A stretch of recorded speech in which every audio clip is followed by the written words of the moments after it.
Semangat siang Pak Tito, salam sehat Pak. Iya, salam sehat selalu. Saya merasa terhormat diundang sama JIC Trade. Terima kasih. Sama-sama Pak Tito. Iya, Terima kasih kami ucapkan dari Jesse mengucapkan terima kasih Pak Tito sudah meluangkan waktu bisa siang ini berbagi ilmu mengenai kinestik ya Pak Tito ya. ya. Oke, kita langsung saja Pak karena memang ada banyak member atau robot trader yang sudah bergabung di IG Live ini. Ya. Oke, saya coba mewakili dari pertanyaan dari para sobat trader. Sebenarnya gini, Ya. dalam trading itu kan memang candlestick adalah komponen yang sangat penting di dalam dunia trading kan seperti itu. Oh iya betul. Nah, maksud saya gini, menurut Pak Tito, pengertian atau arti dari candlestick itu sendiri di dalam dunia forex itu seperti apa Pak? Candlestick sendiri ya. Iya. Justru candlestick sendiri bagi saya itu adalah indikator pergerakan harga. Justru candlestick sendiri adalah indikator. Karena dengan Hmm. candlestick itu kan menggambarkan, dia mencerminkan apa yang terjadi di market dalam Hmm. suatu rentang tertentu, entah itu dalam 1 menit bahkan sampai bulan. Apa yang terjadi dalam Hmm. market? Mungkin dalam hal ini katakanlah dalam satu pair, misalnya pair euro. Pair euro sepanjang sejarahnya yang terjadi apa saja sih di situ? Euro tuh ngapain aja dia, bentuknya ngapain aja. Nah, di candlestick itu dia mencatat. Jadi merecord merecord data di bulan misalnya monthly ya, di bulan sekian di mana close di mana, lalu range-nya pernah sampai mana, terendahnya, Ya. tertingginya, akhirnya tergambarkan sebagai wick atau apa shadow-nya. Jadi ya candlestick itu sendiri gambaran dari apa yang terjadi di market, di pasar pada Oh, pada gitu. umumnya gitu. Oh, oke. Berarti kalau menurut Pak Tito, jika kita sudah memahami apa itu candlestick, berarti kita sudah tidak perlu lagi yang namanya indikator yang lain-lain gitu ya Pak Tito ya? Itu kembali ke pribadi ya. Kalau misalnya saya Oke, pribadi, oke Pak Tito. kalau Ya, mungkin ada yang nyaman dengan moving average atau dengan indikator lainnya, dengan Ichimoku macam-macam. Kalau saya ya, ya. dengan ada tambahannya indikator-indikator itu akan menjadi noise di otak saya, di mata saya. Jadi noise, misalnya noise-nya itu indikator bawaan misalnya atau plugin tambahan itu misalnya menandakan untuk mengindikasikan untuk bearish, sedangkan bearishnya sudah dari tadi-tadi. Sedangkan Hmm, itu sedang ya. universal misalnya kayak gitu. Jadi banyak keputusan di situ yang akhirnya membuat noise di kepala, dalam pengambilan keputusannya. Jadinya Oh, malah oke. malah membuat itu antara open nggak atau opennya akhirnya ngasal karena takut ketinggalan, atau malah open nggak kira nggak open sama sekali. Jadi malah kacau di situ. Kalau saya gitu. Oh, Kan macam-macam, ya, ada ya. orang memang yang memang menguasai, jago banget dia di Bollinger Band atau cross-crossannya moving average gitu. Jadi Ya, ya beda-beda sih mungkin ya. betul. Ya memang dalam dalam trading ini kembali ke style trading masing-masing ya, ya Pak Tito ya. Oke. Iya, ada Cuma kan tadi style yang trading masing-masing. menarik dari yang Pak Tito katakan tadi bahwa candlestick itu sudah merupakan indikator. Jadi semua bahasa market sudah tercermin di candlestick tersebut kan seperti itu Pak Tito. Iya Oke, betul.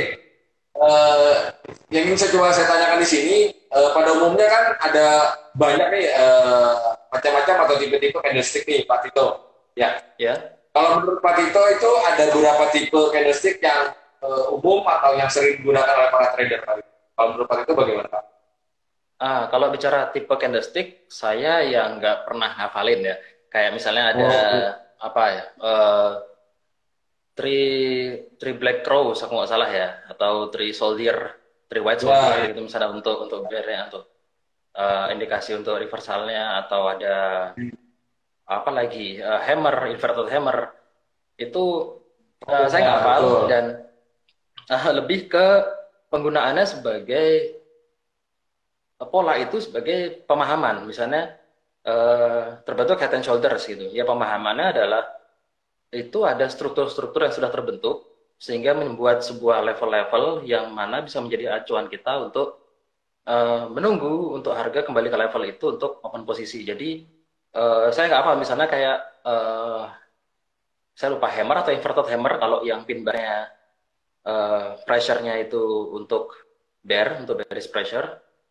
Jadi misalnya pin bar dari penolakan setelah terjadi uptrend misalnya, dia naik, Oke. lalu pin barnya jauh sekali, terjadi reversal. Nah itu saya nggak tahu itu namanya hanging man atau hammer atau inverted hammer, saya nggak tahu. Tapi yang saya butuhkan hanya pemahaman konsepnya aja. Kalau ada hammer seperti itu, memang mengindikasikan untuk reversal, apalagi pinnya pinnya atau spike-nya itu tinggi Hmm. sekali, sehingga tekanan bearish-nya dalam satu candle, ya kan ada bearish pressure, ada bearish market. Nah, misalnya bearish pressure dalam satu candle itu kuat, berarti memang untuk apa namanya kecenderungannya itu reversal, atau yang tadinya mungkin naik menjadi turun, atau sebaliknya turun jadi naik. Ya karena kan Ya. itu konsep dasarnya untuk pin bar kan, untuk Pinocchio bar. Pinocchio kan dia bohong. Kalau bohong hidungnya makin panjang, gitu. Makin Iya, panjang betul. week-nya, Ya, berarti ya, bohongnya ya. makin makin fake untuk terjadi continuation, sehingga jadi reversal kayak gitu. Iya, iya. Oke. Memang kalau di candlestick itu kan dari ekornya itu pasti berpengaruh juga ya, ya Pak Tito. Seperti Oh, itu ya. sangat berpengaruh kalau saya. Iya, iya, iya. Oke.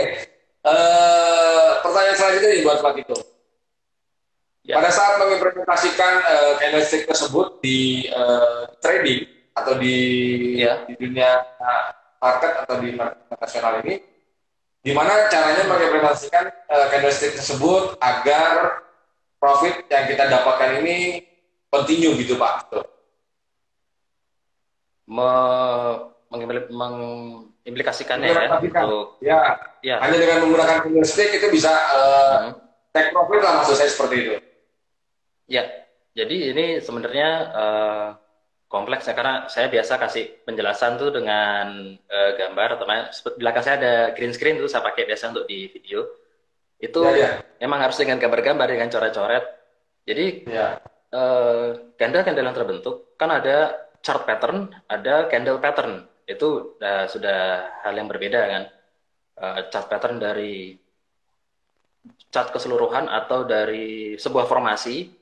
Kalau candle pattern itu uh, pola yang dibentuk dari mungkin hanya cuma satu candle, seperti engulfing itu cuma dua candle, uh, kayak gitu-gitu. Jadi kita melihat candle-candle itu membuat struktur apa. Misalnya dari atas ke bawah, dia ada drop, lalu bikin base, lalu drop. Untuk ya orang-orang supply and demand, itu biasa mengandalkan itu.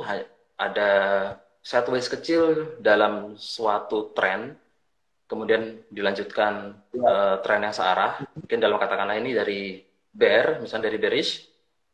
Kemudian ada sideways kecil, dia bikin base di situ atau basing, lalu lanjut untuk turun. Nah itu indikasinya memang downtrend. Nah kalau saya di base-nya itu tercipta struktur high structure sama low structure. Jadi dua struktur itu yang saya gunakan sebagai acuan. Misalnya nih, ya mudah-mudahan ada gambaran ya. Harga turun, Ya. lalu base, harga turun, lalu base, lalu turun lagi. Nah di base itu kan pasti dia punya ada high dan low-nya. Nah high dan low-nya itu ditandai. Itu kayak yang tadi Pak Nur bilang, kenapa kok ekor itu penting? Ekor-ekornya saja yang saya ambil. Bodinya karena itu sempit-sempit kan, jadi ambil ekor yang paling tinggi dengan body yang paling tinggi juga, atau gitu yang di bawah, ekor yang paling rendah dengan body yang paling rendah. Nah itu akhirnya dibuat menjadi dua level strukturnya untuk high structure sama low structure. Kalau ada harga yang kembali ke situ, saya sebutnya visitasi, karena Ya. sebelum harga melanjutkan pergerakannya pasti harga itu akan kembali lagi. Bukan pasti sih, pada umumnya gitu. Ya, ya. Bisa juga Karakteristik harga nggak kembali ke, ya bisa memang market memang lagi momentumnya lagi kuat, nggak ada trennya ya kembali-kembali, Pak. ya dia lanjut-lanjut aja bebas terserah mau gimana. Nah setelah dia kembali itu, jadi lihat misalnya terhenti di struktur yang low, dilihat ada nggak momentum balasannya untuk pressure-nya untuk bear. Kalau ada pressure-nya untuk bear, tunggu candle selanjutnya untuk melakukan posisi sell dengan stop loss-nya bisa di atas strukturnya itu. Jadi struktur yang tercipta dari candle itu bisa digunakan sebagai acuan stop loss. Jadi kadang kita bingung kan untuk stop loss-nya di mana nih? Atau misalnya harga naik sampai ke struktur yang atas, berarti stop loss-nya ada di atas struktur base itu sendiri karena secara keseluruhannya ya. Jadi ya menentukan yang pertama-tama candle ekor itu untuk posisi stop loss. Karena ekor itu seperti yang kata-kata tadi, dia mencatat data bahwa harga pernah lo ke situ, gitu. Harga pernah lo dinyentuh ke angka-angka yang ini, walaupun tidak close di situ, walaupun close di tempat lain, tapi harga pernah mencatat. Itu data. Jadi candlestick itu benar-benar data yang benar-benar secara gamblang gitu. Mau candlestick, mau bar, bahkan chart itu sendiri yang cuman line chart itu juga sudah menggambarkan data harga yang pernah ada. Cuman line kan dia bodinya yang dibaca. Iya.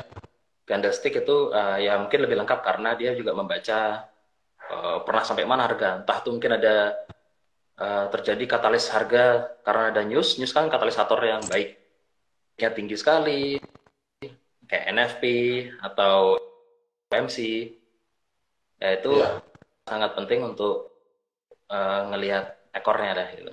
Jadi ambil keputusan memang harus sabar kalau lihat candlestick. Kalau lihat indikator mungkin akan lebih enak ya. Saya nggak tahu ya. Kalau misalnya mungkin Bollinger Band, yang penting kena upper band sell, yang penting kena lower band buy, mungkin kayak gitu ya. Jadi tinggal nunggu nyentuhnya aja. Ya kalau candlestick ini ya cukup sabar ya. Kalau naked trade itu emang harus sabar gitu. Betul. Gitu. Ya memang kunci kalau untuk trading itu memang harus bersabar dan disiplin seperti apa kan? Ya.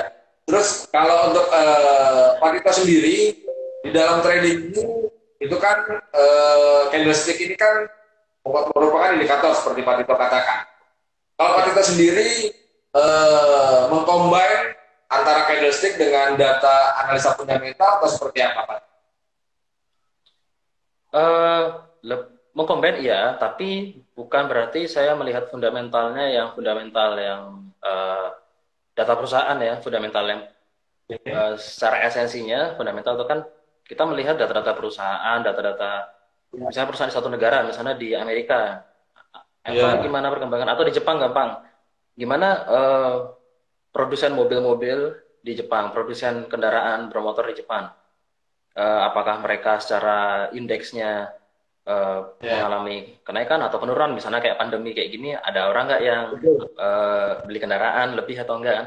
Nah itu kan data-data yang secara global.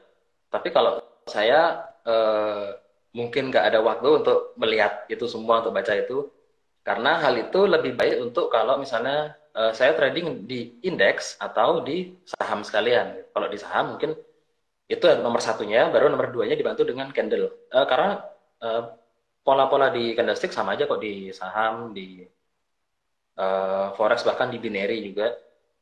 Iya, jadi ini yang saya lihat hanya secara umum itu news, ya hanya newsnya aja, bukan yang sampai data-data perusahaan. Jadi newsnya misalnya ngelihat apa yang high impact hari ini, bukan berarti karena news itu lalu saya kejar, tapi news adalah katalisator harga yang sangat baik di market, karena ya pasar itu kan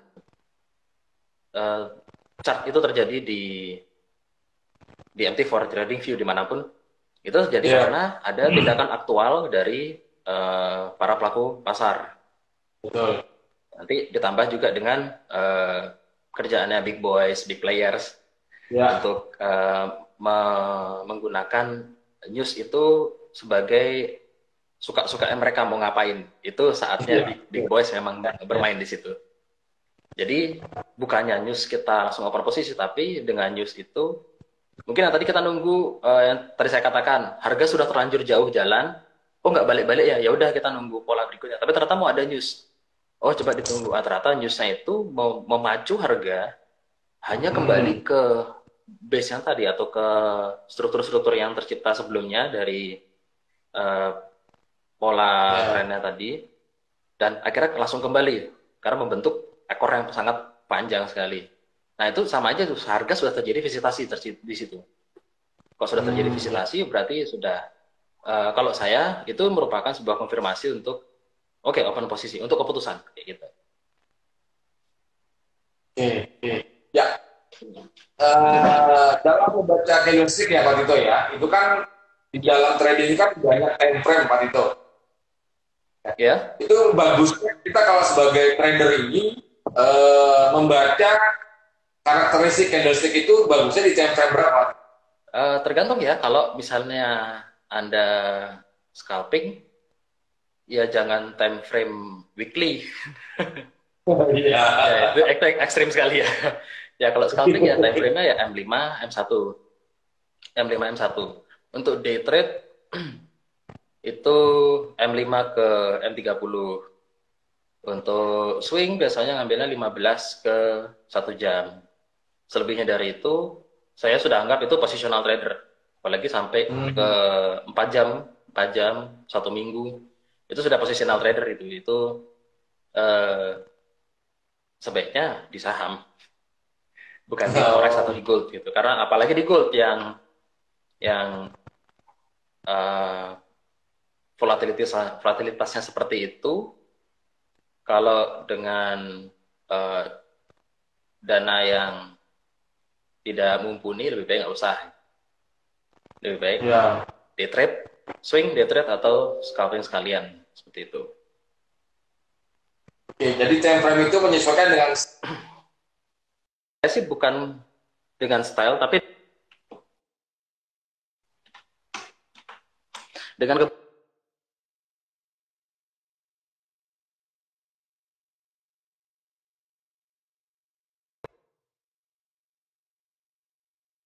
H1. Mungkin berhari-hari kemarin saya tulis, terus H1 barusan, misalnya H1 barusan ternyata uh, ada breakout di situ. hmm. Nah, breaknya ini yang kira kita manfaatkan. Oh, ini tak pikir masih lama. Akhirnya break di H1, akhirnya nanti ngelihat ke time frame M15 atau M5. Ada nggak potensi pembelikan harga di situ atau visitasi di situ? Atau yang pergerakan sempitnya untuk continuation-nya. Paling nggak ikutin tren lah. Kalau memang scalping, saya menyarankan kalau scalping itu hajar counter trend dan trend. Selain scalping, kalau bisa ikutin tren. Karena kalau Ya, scalping rugi kalau cuma ikut tren. Ya, ya, Pak Nur paham sendiri kan kalau scalping pasti sempit sekali dan itu ya, sehari bisa puluhan open posisi mungkin, ya, bisa puluhan betul, posisi. betul. Dan itu counter trendnya juga harus dimanfaatkan karena dalam kan harga itu kan sifatnya fraktal ya. Dalam turun itu ada turun ada naik. Dalam turun dan naik itu ada lagi dalamnya sampai ke time frame terkecil. Mungkin kalau di trading view bisa sampai M3, sampai M9 atau bahkan sampai detiknya. Di tick seperti tick chart yang bisa kita lihat di MT4 juga atau MT5. Itu kan ada tick chartnya. Ya, Itu itu merupakan ya fraktal terkecil juga untuk 1 detiknya. Jadi eh, tergantung kebutuhan, bukan tergantung style. Karena saya sendiri tidak pernah mengklaim, oh saya scalper, saya swinger, oh kok swinger, apa swing trader, oh, swinger gak enak dengarnya. Saya swing trader atau saya positional trader gitu. Nggak ada aliran-aliran kayak gitu nggak ada. Jadi sesuai kebutuhan dan sesuai kondisi market seperti apa. Ya realistis saja. Listrik itu kan ada berbagai macam tipe ya Pak ya. Ada yang dua angle, tiga angle kan seperti itu. Cuma kan kalau saya pernah baca sebuah artikel itu kan candlestick itu ada yang sinyalnya itu solid dan arti yang powerful seperti itu. Nah, jadi maksudnya gini, Hah? menurut Pak Tito itu kita bisa baca karakteristik candlestick itu dengan powerful dalam arti bisa make profit itu dengan candlesticknya seperti apa Pak? Dengan candlestick yang sudah kita tunggu. Jadi trading ini hanya soal menunggu. Trading hanya Oke. soal menunggu, hanya soal sabar ya, boring. Kalau kata George Soros ya, memang Ya. emang boring kita kalau nunggu, apalagi positional trader. Open nggak dibuka-buka sebulan, 3 bulan, 4 bulan kayak gitu. Jadi nah, kita yang day trade ya, saya yang day trade itu eh, nunggu misalnya di Ya. M5 ada nggak visitasi harga di level-level yang sudah saya tentukan. Kalau nggak ada ya nunggu di 5 menit berikutnya. Misalnya untuk M5 ya. Hmm. M15 gitu juga. Tapi bukan berarti nunggu di sini terus nunggu ngeliatin di chart gitu sampai gila gitu kan enggak lah juga kan. Ya mungkin bisa Ya. sambil beraktivitas lainnya nanti cek lagi mungkin setiap 15 menit atau tiap 1 jam intip-intip sedikit. Oh, belum. Jadi enggak mengganggu kehidupan. Tapi intinya adalah nunggu candle yang kembali ke level-level yang sudah ditentukan, terutama key level yang tercipta dari suatu pola itu. Hmm. Oke. Oke. Ini juga nih Jadi yang ada powerful untuk ya oh, gimana? Untuk oke. bagi saya untuk candle yang powerful itu menurut saya nggak ada. Mungkin itu cuman apa ya? Tetap tetap kembalinya ke ini ke apa namanya? Subjektif. Powerful atau enggaknya itu akhirnya subjektif kayak gitu. Hmm. Ya. Sebenarnya kuncinya ya memang disiplin terhadap harga yang kita inginkan kan seperti itu ya Pak ya. Jika memang sudah belum ada harga yang kita inginkan untuk entry ya kita harus sabar menunggu kan seperti itu ya Pak ya. Iya, kalaupun Oke. eh, tadi misalnya visitasinya ternyata tidak berhenti di situ. Tadi mungkin kalau ingat tadi saya bilang ada struktur bawah sama atas tadi.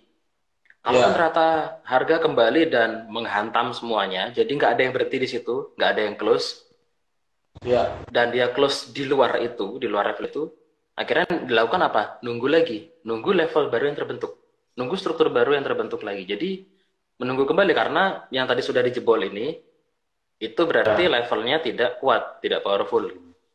Mungkin bisa terjadi di berikutnya karena level-level yang pernah ada itu pasti akan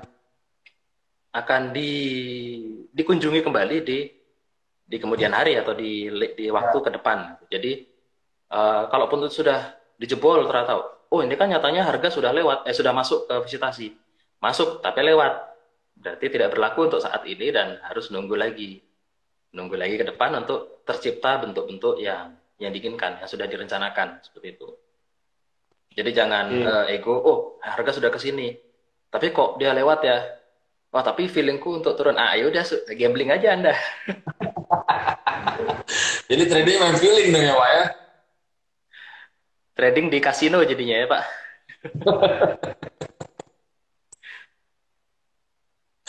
Oke. Eh ini kita coba ini ada yang bertanya nih Pak Tito. Oke, entry point Pak Tito ini di mana? Kalau Pak Tito kan lebih membaca candlestick. Ya, Oke, berarti lihatnya itu dari mana Pak? Dari pada saat entry point candlestick yang bagaimana itu bagusnya kita buat entry point. Ini seperti itu Pak pertanyaan. oke. Jadi candlestick yang terjadi setelah adanya momentum di arah yang sesuai, yang diinginkan. Hmm, Di sana nih, trennya naik. Lalu oke. ada level-level yang sudah ditentukan dan akhirnya saya menunggu untuk pullback untuk kembali ke level-level itu sendiri. Jadi tunggu retracement. Apa yang terjadi di situ? Oh ternyata harga nggak bablas kayak tadi, tapi ternyata harga diam di situ. Ya. Lalu dia diam dan berkutat di kisaran itu, akhirnya close dan open. Open masih di level itu. Lalu terjadi momentum harga yang dilihat dari bullish pressure. Bullish pressure dalam bear candle pun juga bisa.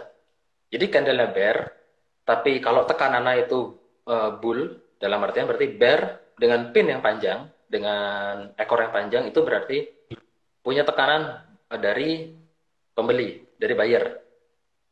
Walaupun candlenya bear loh. Itu tetap dianggap sebagai bullish pressure. Apalagi candlenya bull juga. Oh, itu sudah confluence-nya udah bagus. Dorongan dari market ada, dari data pun juga ada. Berarti tadi harga sudah kembali ke harga pullback, dia diam di situ, open candle-nya eh, candle barunya itu bullish pressure atau paling nggak momentumnya bull. Nah, di candle berikutnya itu close-nya dalam kondisi bull, dalam kondisi yang sama, bukan lalu kembali ke bawah, ada candle baru. Nah, di situ kita sebelum close saya sudah buat stop loss-nya di mana, open-nya di mana, take profit-nya di mana. Nah, nanti open-nya bisa menggunakan pending order atau instant order saat candle itu terbuka di candle yang baru. Jadi misalnya katakan tadi M5. M5 pertama M5 pertama melakukan visitasi. M5 kedua melakukan konfirmasi.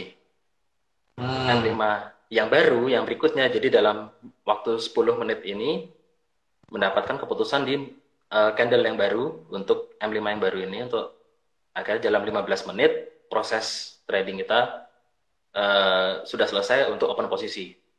Udah pasang sell, TP-nya tadi sudah jelas, SL-nya sudah jelas. Ya. Oke. Saat harga itu ternyata melanjutkan momentumnya, ya, dalam artian di sini adalah continuation dari tren yang sudah terjadi. Memang uptrend, memang naik, jadi continuation-nya adalah merupakan hal yang wajar. Saat sudah ada dua momentum paling enggak, dan momentumnya itu sudah menyentuh 1:1 paling enggak, atau 1:1,5 biasanya, dan harga terus naik, ya akhirnya SL itu saya geser ke 0. Jadi kalaupun up tiba-tiba ada terjadi apa-apa, paling enggak, ya enggak 0 ya, paling enggak sudah digeser ke spreadnya sudah terpenuhi, komisi sudah terpenuhi, paling enggak ya 0 atau mungkin ya kecil-kecil berapa dolar, tapi paling enggak itu sudah terpenuhi, jadi enggak rugi sama sekali saat harga berbalik. Dan ternyata harga masih terus naik, ya sudah. Ada juga yang bisa melakukan trailing stop mungkin, jadi enggak ada TP-nya, mungkin tadinya TP-nya dengan risk reward ratio-nya 1:3, kemudian dia ngelihat, oh ternyata momentumnya bagus, jadi TP-nya dihilangkan, akhirnya dia melakukan trailing. Yang tadinya dari 0, lalu momentumnya terus berjalan, akhirnya digeser sampai ke ternyata profit. Jadi mau itu loss pun tetap jadi profit, ya, trailing stop ya, dengan SL plus. Ya. Karena ikutin momentum gitu. Tapi itu repotnya harus mantengin chart kalau ikutin momentum itu, karena kita harus melihat terus, oh harga sudah di mana, harga sudah di mana. Tapi kalau biarkan itu ke SL atau TP, ya sudah biarkan aja. Kalaupun kena SL, jangan pernah merasa, waduh habis ya hari ini. Kesempatan tuh pasti ada. Dalam satu hari itu ada ratusan kesempatan. Ya. Cuman tinggal kita jelinya aja ngelihat, atau bisa ngelawan fear-nya, bisa ngelawan greed-nya juga. Ya, fear and greed kan masalah besar di forex ini. Ya, Di trading, betul. di apapun trading. Ya, betul. Ya memang kalau di market ini momen pasti selalu ada kan. Momen pasti selalu ada. Jadi jangan merasa pernah juga, wah aku ketinggalan momen, buy sekarang wah harga sudah di ujung, Anda baru buy. Yang ada Jadi nanti jangan malah pernah melawan mengejar market. harga. Iya, Ya. nanti yang ada malah ternyata banyak buyer di situ, banyak retail-retail yang buy karena marketnya impulsif, akhirnya dirinya dia juga jadi impulsif. Nah, ini makanan sedap nih untuk para big boys. Iya, betul. Seller, do it. Langsung seller pada beraksi. Disikat seller hanya untuk ngambil SL, kembali lagi naik. Jadi ya sakit hati jadinya kan. Iya, Jadi jangan pernah ngerasa ketinggalan, wah aku udah ketinggalan, kejar lah. Lain kalau Anda sedang kompetisi atau sedang melakukan hal yang kejar-kejaran, atau dengan lot yang super mini, ya nggak masalah kalau ngejar harga. Kan sudah diukur juga. Ya resiko kembali lagi. Resiko itu yang tahu tradernya sendiri. Ya mungkin ada trader yang aku deposit 50.000 US. Bodoh amat mau lot yang mau gede-gedean, duit gue nggak apa-apa, nggak masalah. Ada juga yang kayak gitu. Jadi kembali lagi ke trader bebas. Atur sendiri resiko yang bisa diterima, yang bisa dihadapi. Oke, memang seperti dari Pak Tito katakan, resiko yang kita hadapi ya. Karena yang namanya dunia trading ini, hanya di dunia trading ya kita harus meminimalisir yang namanya risiko kan seperti itu ya Pak ya. Iya, ya. Oke. Nah ini ada lagi pertanyaan buat Pak Tito. Untuk bullish pattern ya. Ya. Itu menggambarkan arah market yang dapat menguntungkan. Apakah bullish pattern ini, maksud saya gini, apakah bullish pattern ini menggambarkan arah market yang bisa menguntungkan gitu Pak? Maksudnya. Sorry, saya kurang paham untuk bullish market. Apakah kenapa nggak bearish market juga bisa menguntungkan? Nggak, bullish pattern Pak, bukan bullish market. Pattern. Bullish pattern, Heeh.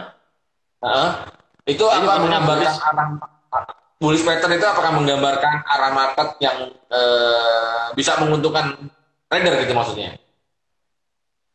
Jadi ini bullish pattern atau bearish pattern? Maksudnya bullish atau bear gitu. Dua-duanya lah Pak. Kalau hanya Bullish kalau pattern hanya maupun bullish pattern, kenapa hanya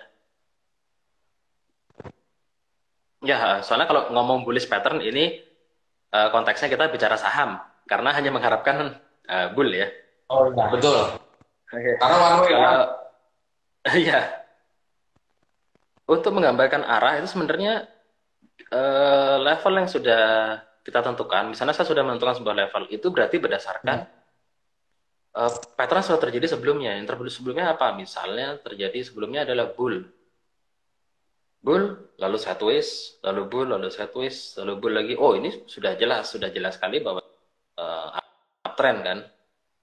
Nah, Ya. di kondisi itu kita lihat ada nggak, apakah ada harga yang menjebol level-levelnya sideways-nya tadi itu, atau base-nya itu ada nggak yang menjebol itu, ada nggak yang breakout mengindikasikan dia ada mau perlawanan. Kalau nggak ada perlawanan, berarti tetap yang diincar itu untuk buy. Tapi kalau misalnya ada perlawanan, itu harus hati-hati, kita harus melihat kembali apakah perlawanannya ini hanya sebuah breakout atau sebuah SL hunting, atau perlawanan ini benar-benar mengindikasikan seller sebenarnya sedang kuat untuk di kemudian harinya gitu. Oke, jadi seller ini melakukan pullback. Jadi dalam uptrend ada base yang dijebol. Oh, ternyata bilang, oh ini ternyata sellernya kuat, tapi ternyata itu hanya terjadi pin bar dan melanjutkan uh, bull kembali. Tapi ternyata bull itu merupakan sebuah pullback dari indikasi reversal yang sudah terjadi tadi. Ya, terus hati-hati. Jadi pullback, jadi naiknya pullback untuk downtrend. Jadi ternyata tadi itu sudah terjadi reversal. Jadi kok bisa ngelihat pattern sekarang itu gimana? Enggak, kita menentukan sekarang itu berdasarkan pattern yang tadi sudah ada atau yang dulu sudah ada. Kita bisa ngelihat ke belakang lagi. Jadi jangan terjebak di oh kalau ini uptrend berarti harus buy. Ya, nggak harus juga. Ngeliat-lihat dulu juga. Memang kalau dalam tren kita ikutin tren. Kalau ada level-level yang terbentuk dan ada harga-harga yang terjadi visitasi di situ, lalu konfirmasinya jelas untuk lanjut untuk naik, kenapa nggak open posisi untuk buy? Ya untuk sementara jangan jangan counter trend dulu. Tapi kalau ada satu saja indikasi untuk harga pernah ada perlawanan yang kuat dari lawan yang misalnya dalam hal ini seller, ya harus nunggu lagi, nunggu kejelasan. Ini kejelasannya gimana? Seller kuat apa enggak nih? Seller eh, bisa hantam buyer atau buyer masih tetap pegang kendali di sini. Oh, ternyata buyer masih pegang kendali. Ya udah, yang apa namanya, level-level yang dilihat hanya untuk buy. Jangan pikir untuk, oh kan nanti harga akan ke situ untuk kita untuk visitasinya. Bisa aja sell di sini untuk copet-copet lah istilahnya, copet-copet untuk ngambilin naik. Ya itu gambling. Boleh aja dilakukan, tapi itu gambling. Iya, Karena iya, iya. trennya adalah naik. Tapi kalau sudah ada indikasinya untuk turun, eh, itu bisa malah menguntungkan dalam sell. Ternyata banyak buyer yang saya katakan tadi terlalu impulsif.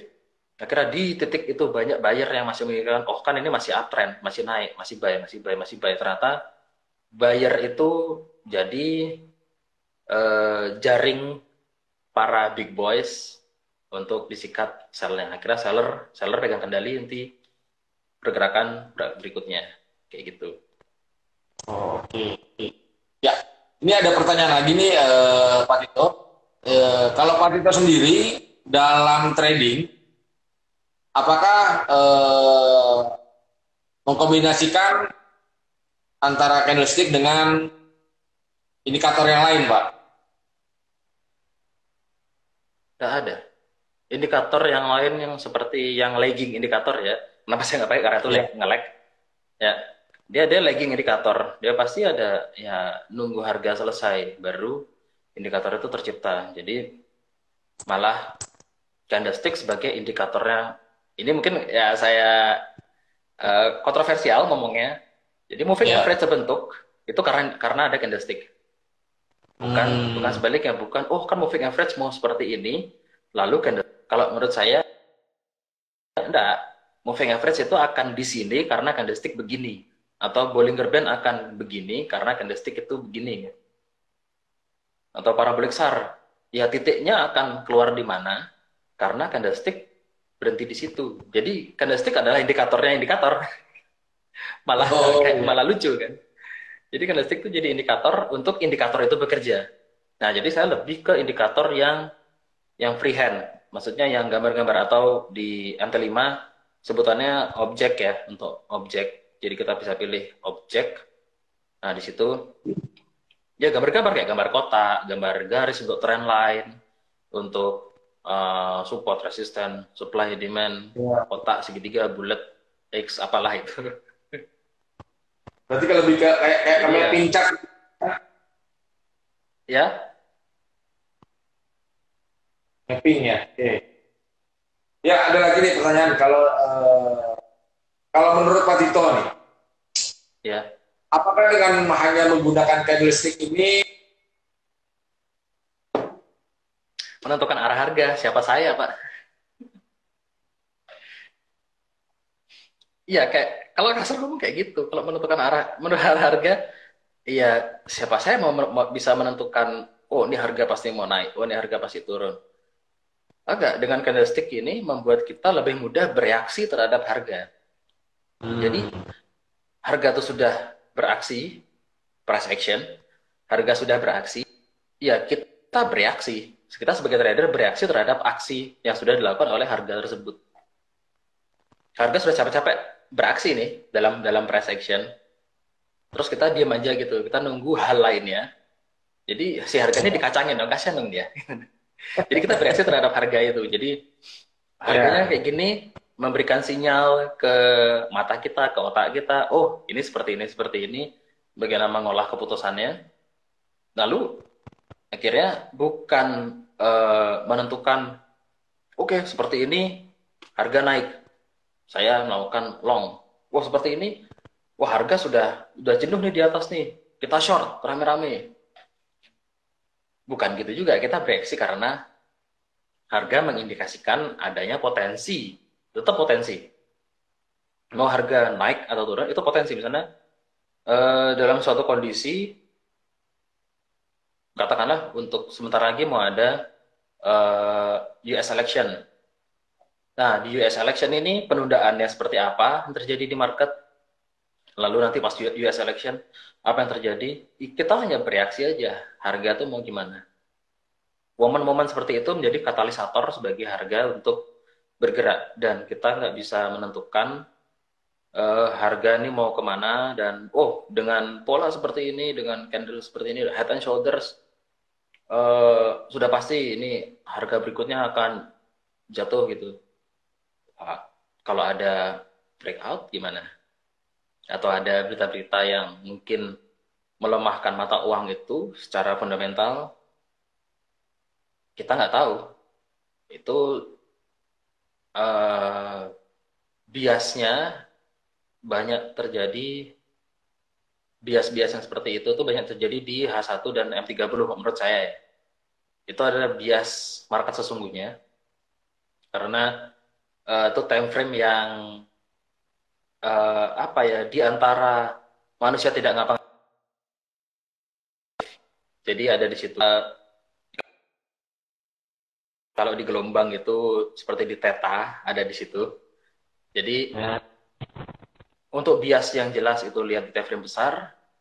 Untuk aktivitas yang bisa menentukan tuh di time frame yang kecil. Yang sedang-sedang itu mungkin bisa ngelihat untuk ini kira-kira kalau misalnya ngomong tadi jitunya ya, oke, hari ini harga mau kemana, berdasarkan kemarin mau kemana, itu bisa dilihat di M30 sama H1 malah kalau menurut saya.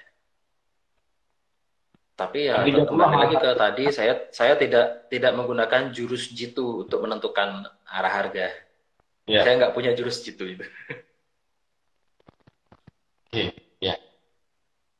Oke, tadi ulasan sudah banyak disampaikan oleh Pak Tito. Ini saya coba minta tips and trick dari Pak Tito itu sendiri. Bagaimana cara agar menjadi trader yang profitable, Pak? Menurut versinya Pak Tito, tips and tricknya, Pak? Jangan takut counter trend. Oh, oke. Jangan takut counter trend. Jangan takut melawan harga. Jangan takut SL-nya kesikat terus. Jangan pernah takut karena di situ pembelajarannya sangat bagus. Oh, kalau saya counter trend di saat ini eh, selalu salah. Ya emang salah karena jatahnya untuk follow the trend. Tapi kalau Hmm. eh, saya counter trend saat-saat seperti ini, oh kenapa saya bisa? Nah itu kan tergantung pembelajaran. Jadi stop loss kenalah stop loss sebanyak mungkin di awal. Atau habislah sebanyak mungkin atau MC lah sering-sering. Ya kalau bisa kecil-kecil, kecil-kecil jangan langsung gede. Atau demo, kembali lagi gitu dari semuanya itu yang dilakukan apa? Kalau itu nggak mau terjadi di uang asli Anda, ya demo. Sikat eh, rasakan kayak gimana kehilangan besar kecilnya lalu nanti di demo coba dengan anggap itu secara serius. Terus Ya. kalau misalnya counter trend kayak gimana atau suka-suka tradingnya kayak gimana, ya baru coba realnya pun jangan langsung gede-gede, coba kerja kecil yang semampunya itu rasakan kembali lagi ke awal, rasakan counter trend, rasakan stop loss, rasakan MC kayak gimana. Kalau udah oke, ya jangan sering-sering sih. Maksudnya tadi itu di demonya ya. Iya, iya, Setelah itu iya. baru bisa tahu, oh kayak gini, oke. Jadi dengan kayak gitu, apa ya, pembelajarannya itu kita bisa dapat sendiri, tanpa kita harus akhirnya nunggu, apalagi nunggu sinyal-sinyal yang uh, dari luar ya. Misalnya dari seorang trader. Seorang trader baru menunggu sinyal dari 5 trader yang sudah lama. Iya. Lima-limanya ini 5 kepala yang berbeda, keputusannya beda-beda. Nanti suatu ketika akan ada di jam yang sama, di waktu yang sama, open GU sell, yang satu open GU buy. Ayo, bingung. Mau short apa mau long? Akhirnya kepercayaan dirinya hilang, akhirnya Iya. bergantung terus sama orang. Tapi kalau misalnya eh, sudah tahu kalau rugi itu kayak gimana, kalau salah itu kayak gimana, ya udah bisa ke depannya bisa mengandalkan diri sendiri itu tanpa mengandalkan orang lain itu. Belajar tetap sampai sekarang ya saya tetap menggali-gali informasi apalah itu tetap backtest, forward test tetap dilakukan. Jadi ini tips apa apa ini kok banyak banget. Ya, emang banyak harus dilakukan sih trading bukan trading is easy but not simple.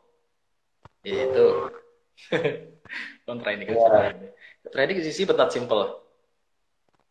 Ya ini sebenarnya hal yang mudah tapi gak gampang. Saya bingung saya menurut saya sendiri. Oke, Pak Tito. Koneksi. Eh, itu tadi udah diulas cukup banyak MC atau terkena stop loss yang sesering mungkin. Karena menurut Pak Tito itu adalah penggemblengan mental, jiwa, dan psikologi trading sebenarnya. Kan seperti itu Pak Tito Ya, ya? lebih tepatnya begitu. Jadi ya dengan kita tergembleng secara langsung, ya dalam artian dalam diri sendiri, tahu kok Ya, kalau salah itu gimana, dan kalaupun ternyata di berikutnya masih salah, nggak apa-apa, karena salah itu bagian dari sesuatu yang sudah dijalankan. Karena market, ketapaan posisi nggak bisa loh selalu selalu benar. Sudah, betul, betul. Ya, saya kata katakan tadi, sudah ikutin tren, harga sudah visitasi, harga sudah konfirmasi, kita kapan ya, posisi, tetap aja kena stop loss, ya, yang ya, penting ada stop lossnya, kayak gitu. betul. Tetap, ya rugi sudah pasti ada. Kita Iya, buka buka warung, namanya buka warung, satu hari nggak ada pembeli, bisa jadi. Satu hari iya, orang langsung borong beras, langsung borong apa macam-macam, bisa jadi juga, langsung untungnya besar. Bisa sudah betul. buka warung, nggak ada yang beli. Lebih baik buka warung daripada nggak buka warung sama sekali, sudah pasti nggak ada yang beli. Betul. Itu bedanya. Betul, Jadi kalau betul. kalau nggak mulai belajar trading itu sama dengan tidak buka warung.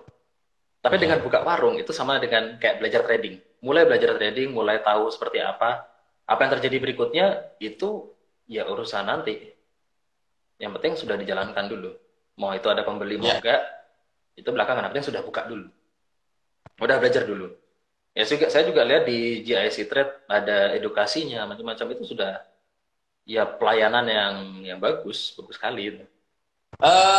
Terima kasih waktunya Pak Tito dan penjelasannya. Ya, Ini sangat berharga untuk sobat trader semuanya. Dan kami yang berharap bisa Pak berbagi. Tito bisa meluangkan waktunya lagi untuk men-sharing ilmunya, berbagi ilmunya kepada kita semua, Pak Tito. Ya, baik. Sehat Oke. selalu, Salam, Pak Nur. salam trading, salam sehat Pak Tito. Salam Selamat trading, siang. salam profit. Selamat siang. Terima kasih. Terima kasih.